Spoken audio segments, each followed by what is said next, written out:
কৃষ্ণ গোপাল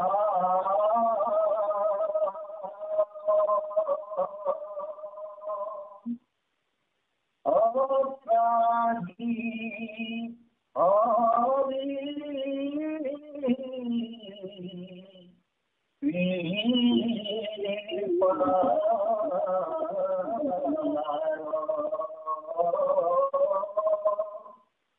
রাম কৃষ্ণ গোপাল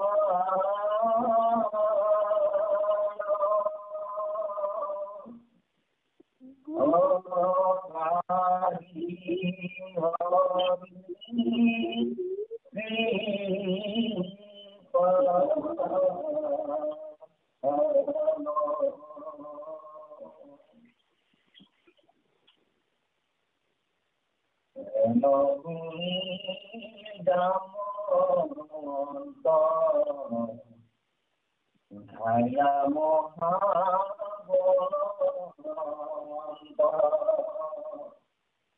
অভিষেক স্বামী প্রণতে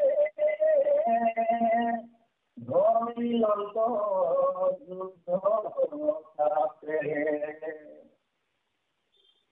আমায় নমনুষ্যগুলি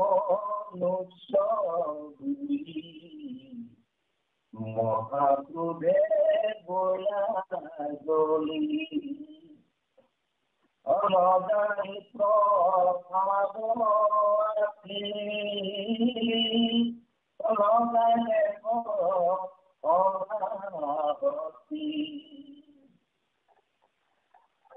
দুর্গুয়া মহাক্রোধ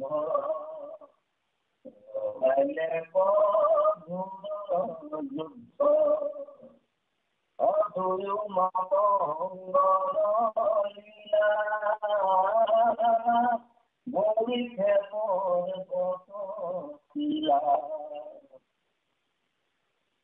অসুখে ধামে গাছ কত কূপে থাকে কাছ দুদিলন্ত মালে অধরি ভরি ভরি কান্দে নাহি পুষ্টি আমি বজ্র মুষ্টি মাখর কারণে যেন দুজন তাদু গোতাহেন বলে মুক্তি দুজন তো খাইছ দিন কৃষ্ণ পাশে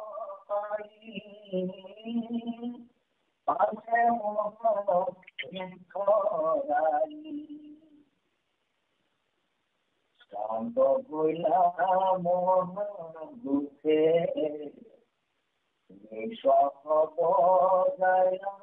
মুখে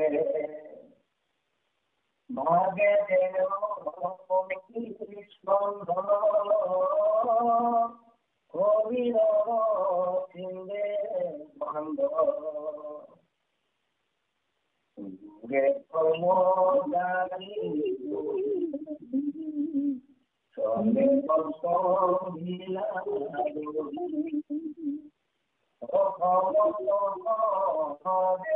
ঢাকি হরি হরি বোলা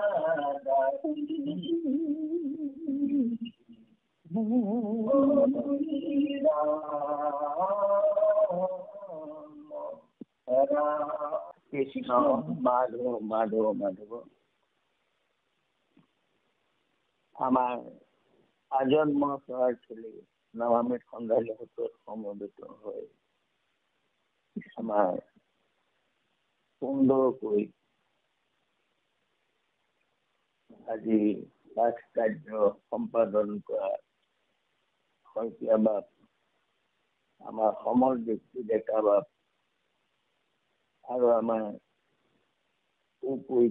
হাতীমূৰী বাপুকে মুখ্য কৰি সমস্ত ভক্তি প্ৰেমী ৰসক বাপাই চৰণলৈ আমাৰ ভক্তি নিবেদিছো। আমি মহাপুৰুষ কৃপালু শ্ৰীমন্ত শংকৰ গুৰুজনে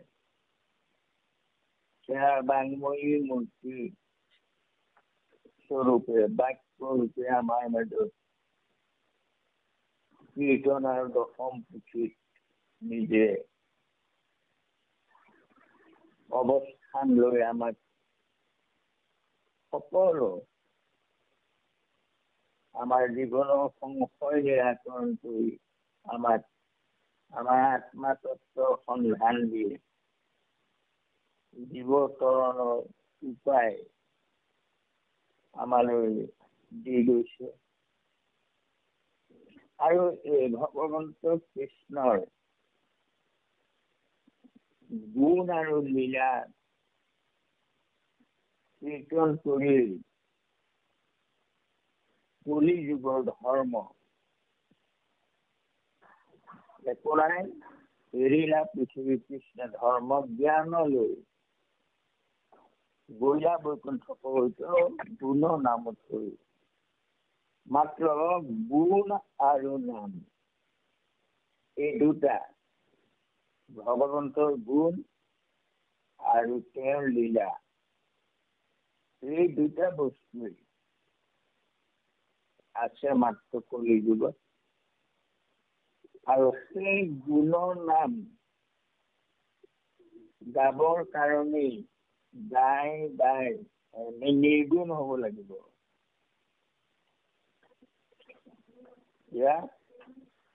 তুমি প্ৰভু নিৰ্গুণ, গুণৰ সীমা নাই, নিৰ্গুণ হয় জীৱ সুখী গুণ গায়। ত্ৰেতা যুগৰ জাম্বৱন্ত ভকত ৰূপে প্ৰকাশ কৰা হল। ৰামো অংশ অৱতাৰ আৰু কৃষ্ণ পূৰ্ণ অৱতাৰ।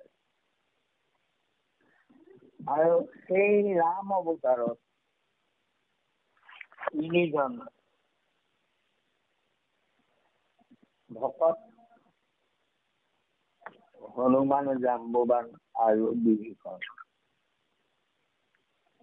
আৰু আমাৰ কলি যুগত সেই তিনিজনে ভকত উদ্ধৱ, মৈত্ৰেয়, বিদুৰ এই ছজন ভকত। আৰু ত্ৰেতা যুগৰ পৰাই এই যে তিনি যুগত জাম্বৱন্ত তিনি যুগত আছে, হনুমন্ত তিনি যুগত বৰ্তি আছে, আৰু এই ভকত সেই যুগৰ ভকত আৰু তেওঁলোক তিনি যুগীয়া সেই সকলে জানে যে ভগৱন্তই কৃষ্ণ ৰূপে অৱতাৰ হৈ গুণ আৰু লীলা ধৰ্ম প্ৰকাশ কৰিব। আৰু সেইকাৰণে এই ভগৱন্তৰ কৃষ্ণ ৰূপটো, কৃষ্ণৰ গুণ লীলা তেওঁলোকেও প্ৰত্যক্ষ কৰিবলৈ খুব হেঁপাহেৰে বাট চাই আছিলে। আৰু ভগৱন্ত কৃষ্ণই সেই কথাটো ভক্ত মনোবাঞ্ছা পূৰ্ণ কৰিবৰ কাৰণে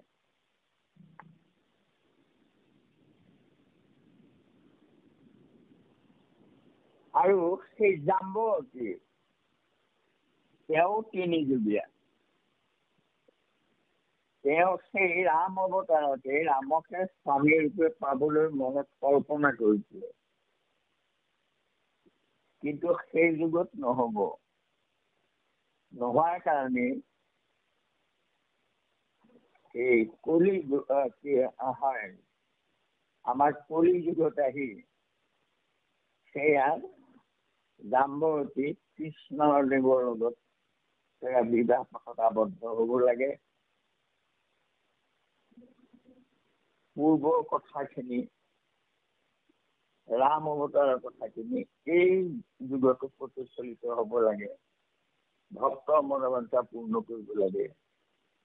এয়া যাৱন্ত কৰিলে তেনেকৈ হনুমন্তৰো তাৰমানে কৃষ্ণক সাক্ষাৎ কৰিছে, আৰু সেয়াও আছে কথা। সেইখিনি ইয়াত বাৰু কীৰ্তনত আমাৰ দিয়া নাই, সেয়া আখ্যানৰূপে থাকি গৈছে। যি কি নহওক, আজি ভক্ত আৰু ভগৱন্তৰ এই যে যুদ্ধ দেখুওৱা হৈছে, এই গুণ লীলা কীৰ্তনৰ কাৰণে এয়া সন্নিৱিষ্ট কৰা হৈছে। ৰাম কৃষ্ণ গোপাল ত্ৰাহি হৰি সীতাৰ। সেই ৰাম অৱতাৰ হনুমন্ত, কি কয় হেৰি জাম্বৱন্ত। সেইকাৰণে ৰাম কৃষ্ণ গোপাল ত্ৰাহি হৰি সীতাৰ, ইয়াক কীৰ্তন কৰা হৈছে, ঘোষাৰূপে গোৱা হৈছে। হেন শুনি জাম্বৱন্ত ধাইলা মহাবলৱন্ত, নিশিনি স্বামীক পাছে ধৰিলন্ত যুদ্ধ কাছে। হয়,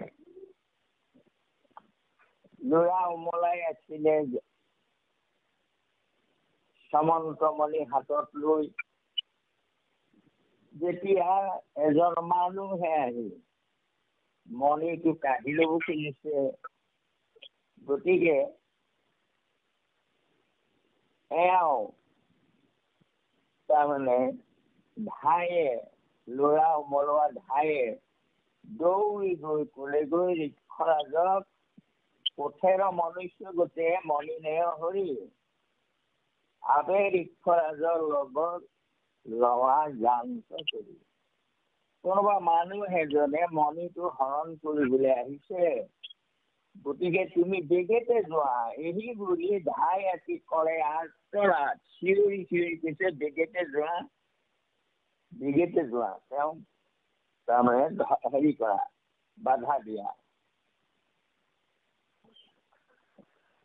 হেন শুনি জাম্বৱন্ত, সেই কথাটো শুনি ধাইলা মহাবলৱন্ত তেওঁ তধা নধা এৰি গৈ দিলে, আৰু গৈয়ে চিধাই এই কোঠেৰ মনুষ্যজনক পালে, আৰু পাই নিচিনি স্বামীক পাছে ধৰিলন্ত যুদ্ধ কাছে। তেওঁৰ আৰাধনা তাৰমানে ঈশ্বৰজনৰ ৰূপটো ৰাম, ধেনু হাতত লৈ আছে, আৰু এতিয়া শংখ চক্ৰ গদা পদ্মধাৰী কৃষ্ণক তেওঁ তাৰমানে চিনি পোৱা নাই। তেওঁৰ ধ্যানৰ ৰূপটো ৰামহে হৈ আছে, সেইকাৰণে চিনি পোৱা নাই। আৰু সেই ঠিক তেনেকৈ হনুমন্তৰো তেনেকুৱাই কাহিনী হৈছিলে। মই বাৰু এই পিছত হনুমন্তৰ কাহিনীটোৰ কথাও কম, সেইটো আমাৰ কাহিনী ৰূপে ইয়াত নাই। যে কি নহওক, এয়া জাম্বৱন্তৰ যুদ্ধ কাছে ধৰিলে। সামান্য মনুষ্য বুলি মহাক্ৰোধে গৰিলা জ্বলি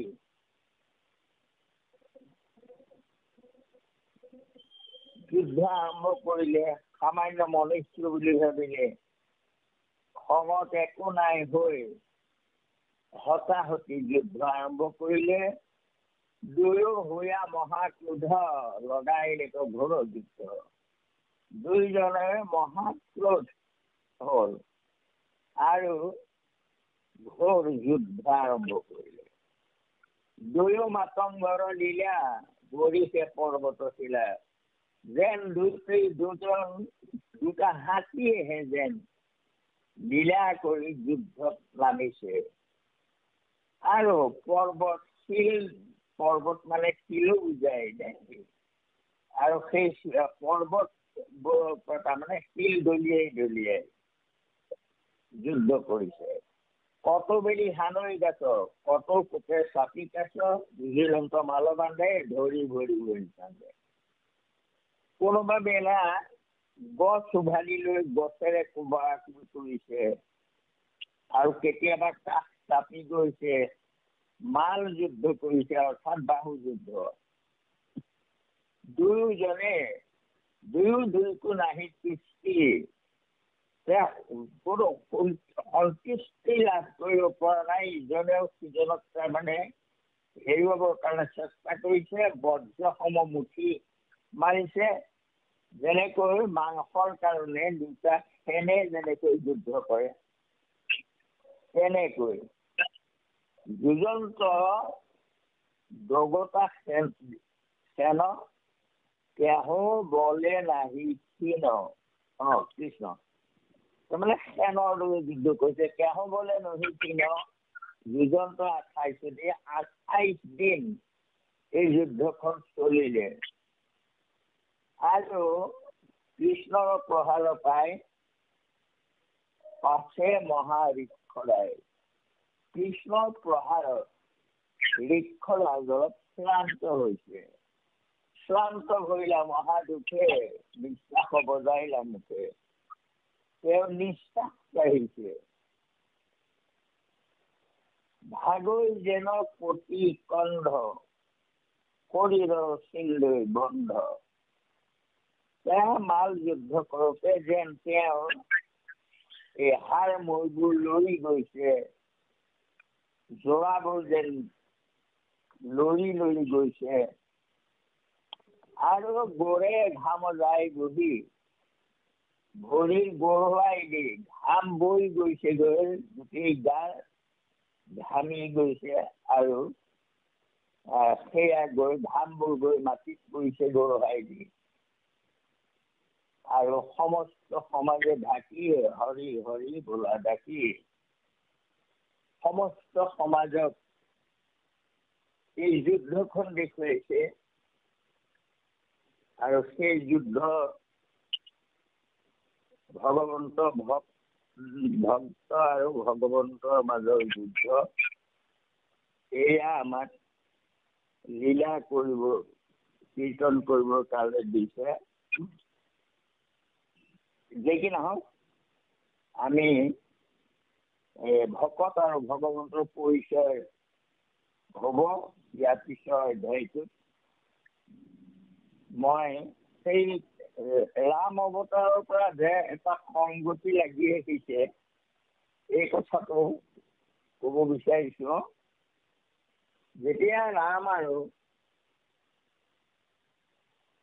লক্ষ্মণ তাৰমানে নাগপাত মাৰি বন্দী কৰি থৈ দিলে, এই ইন্দ্ৰজিতে, তেতিয়া জাম্বৱন্তই গৈ ৰাম আৰু লক্ষ্মণক, বিশেষকৈ ৰামৰ ওচৰলৈ গৈ মনে মনে ক'লে যে প্ৰভু, এই যে নাগপাত মাৰিছে, এই নাগপাত তাৰমানে গৰুদ্ৰৰ অধীন গৰুদ্ৰক স্মৰণ কৰাৰ লগে লগে এই নাগপাশ তাৰমানে দৌৰি পলাব। আপুনি গৰুদ্ৰক স্মৰণ কৰক। আৰু তেতিয়া গৰুদ্ৰক তাৰমানে স্মৰণ কৰাৰ লগে লগে গৰুদ্ৰ আহিলে আৰু আহি পাই তাৰমানে হেৰি কৰিলে, নাগপাশ তাৰমানে মেল খাই গ'ল। তেতিয়া গৰুদ্ৰই আকৌ ৰামক তাৰমানে সেৱা নকৰে, তেওঁ কৃষ্ণৰ ৰূপটোহে তাৰমানে সেৱা কৰে।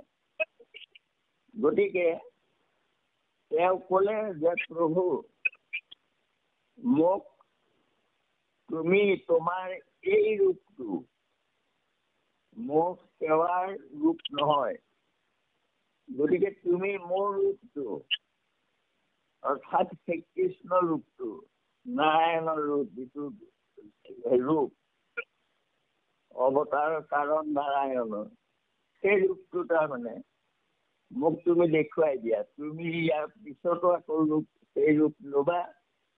গতিকে মই তেতিয়া ক'লো যে এইটো বৰ বেয়া কথা হ'ব, মই এতিয়াই তোমাক সেই ৰূপটো দেখুৱালে অসন্ত ঘটিব। কাৰণ এই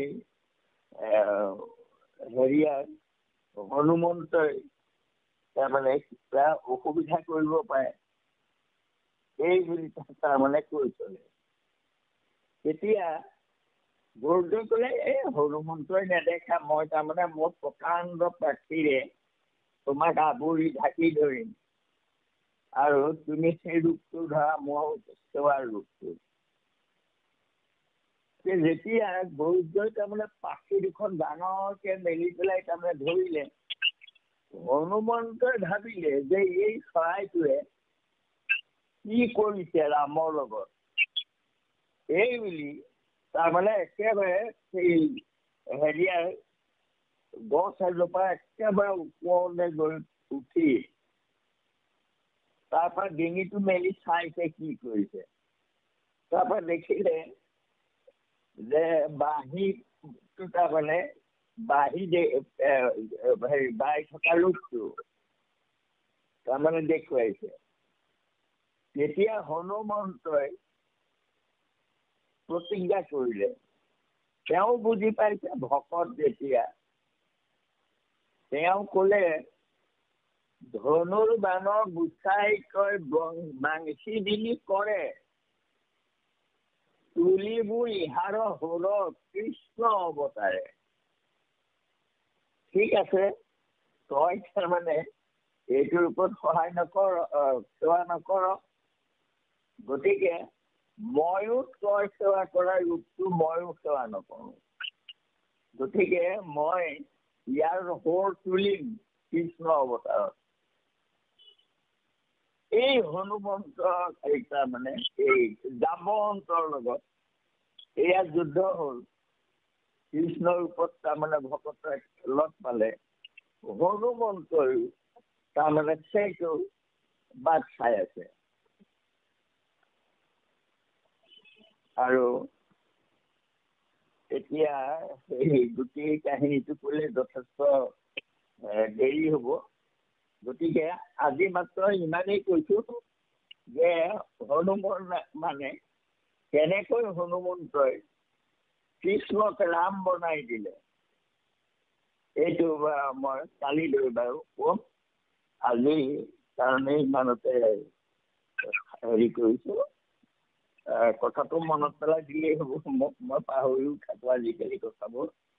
কালিলে তাৰমানে কৃষ্ণ অৱতাৰত কেনেকৈ কৃষ্ণক ৰাম সজাইছিলে সেইটো মই কাহিনী ক'ম। আৰু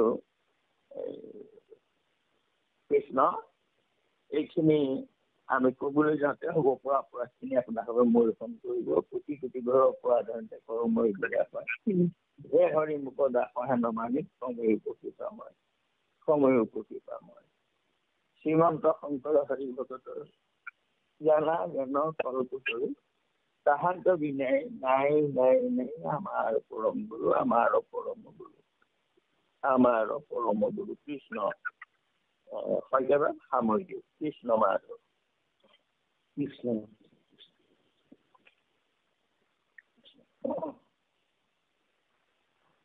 অদূৰে ঘৰৰ দাৰি বুদ্ধি জনে কষ্টমিয়াৰলি সমস্ত ঘাটি অতি হৰি মুলাকাতি হৰি ৰাম ৰাম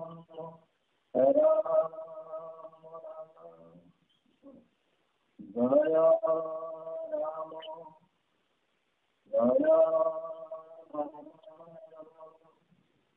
জয় জয় কৃষ্ণ জয় জগদ্গুৰু